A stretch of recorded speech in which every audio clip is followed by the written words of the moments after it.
Quand on pense à Steve Jobs, on pense tout de suite à Apple. C'est exactement la même chose quand vous faites du personal branding pour votre marque. Moi, si j'ai réussi 10 ans encore après dans le domaine des ascenseurs en Algérie, c'est parce qu'il y a des gens qui me reconnaissent et qui me voient comme Monsieur Ascenseur. J'étais cette semaine dans un café à Constantine avec un client et le serveur m'a dit Monsieur, t'as l'ascenseur.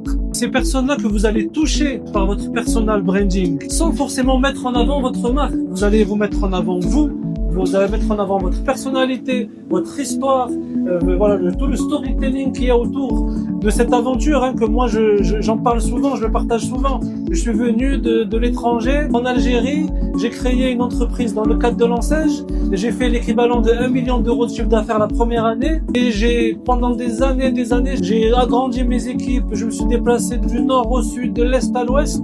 Cette histoire-là, elle plaît. Elle raconte quelque chose, soit à vos clients directs, et c'est là l'avantage, en fait, la cible même de votre personal branding, toucher des clients. Ça peut toucher aussi des gens qui ne sont pas vos clients directs, et qui vont parler de vous.